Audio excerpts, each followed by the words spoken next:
I've chosen the topic of the role of the poet in the liberation struggle. When we talk about the role of the poet in any given society, it is very important that we have a clear knowledge of what sort of a society the poet lives in and what kind of conditions he is exposed to.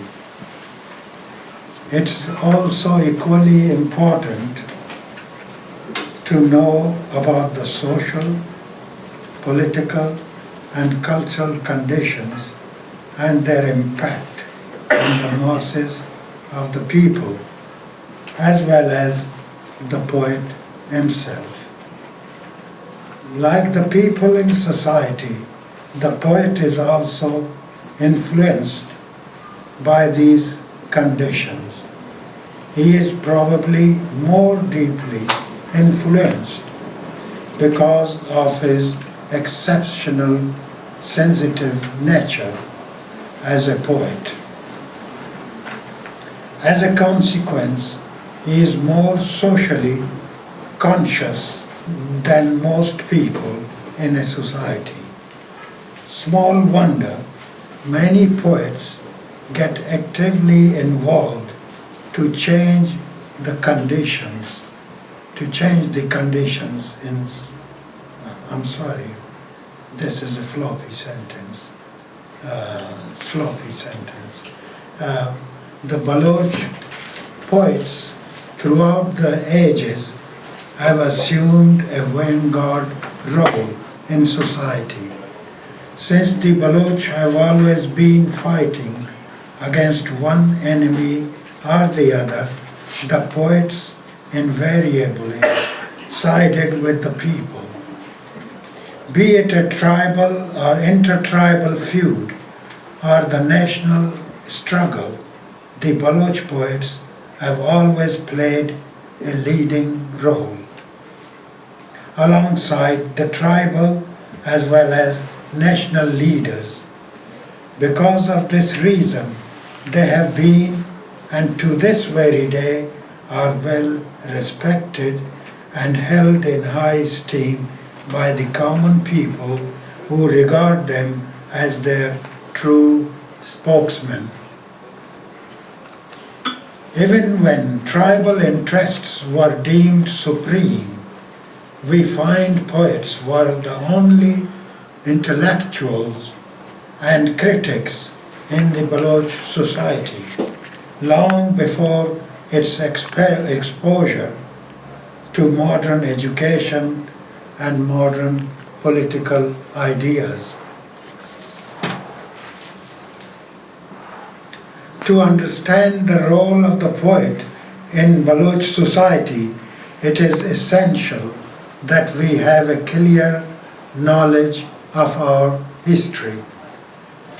It so appears that, like most peoples in history, the Baloch too migrated from other regions, and after nearly 2,500 years long and grueling journey from South Caucasia, they finally, about 1,000 years ago, settled in their present abode, which later came to be known as Balochistan, namely the land of the Baloch.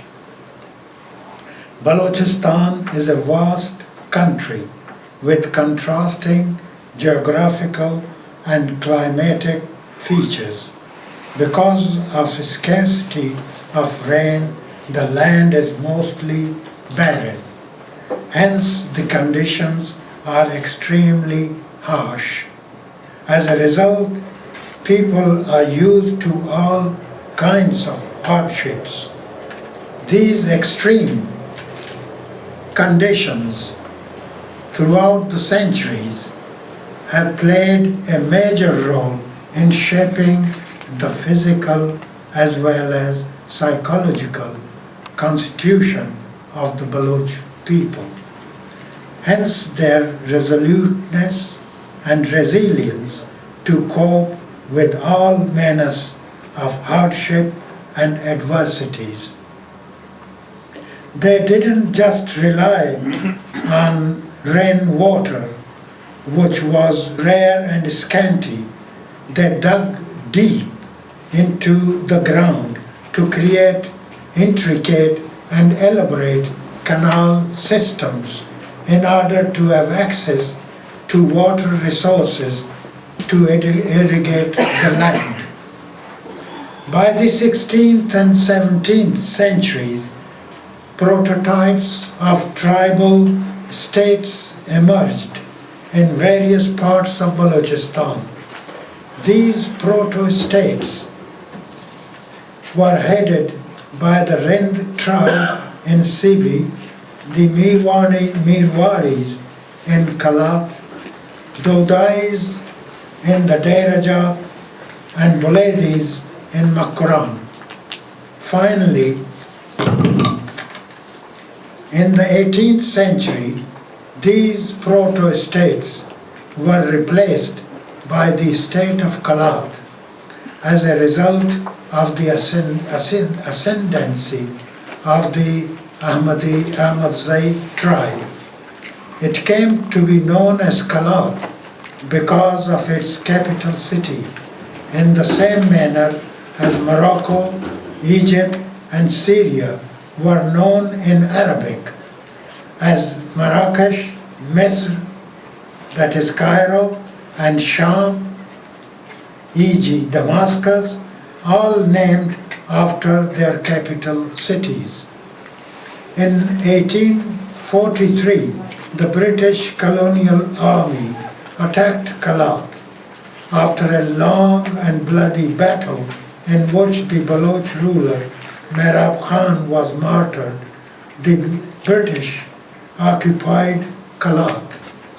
Thus the Khanate of Kalat became a vassal of the British Empire. But the Baloch continued their fight in one form or another till the very end of the British rule. The Kalat, some parts of western Balochistan, which is today called officially Iranian Balochistan, they came under some parts under the suzerainty of Kalat until Bampur in western Balochistan became very important and very powerful. Bampur was always at loggerheads with Iranian invading forces until it was forcibly occupied by Raza Shah in 1928, using superior weaponry, including the use of air power, which was for the first time in Iranian history ever air power was used in Balochistan. But the people never accepted the occupation. Its resistance continues till this very day. In the 20s and 30s of the last century, thanks to the introduction of modern education and the spread of new political ideas, a new supra-tribal leadership emerged in Balochistan under the extraordinarily charismatic leadership of Yusuf Ali Khan Maksi. Influenced by the independence movement in India, the new leadership demanded the end of the British colonial rule and total independence of Balochistan. This call for independence was so powerful that it touched the very core of all the ordinary people. The Baloch to this very day are absolutely convinced that independence is the only way forward for them. This commitment to independence is as strong in Western Balochistan as it is in Eastern Balochistan. The principal reason for this demand lies in the fact that successive rulers both in Iran and Pakistan have miserably failed to grant even the most basic human rights to the people. People have been and are still subjected to inhuman brutalities just for demanding their rights.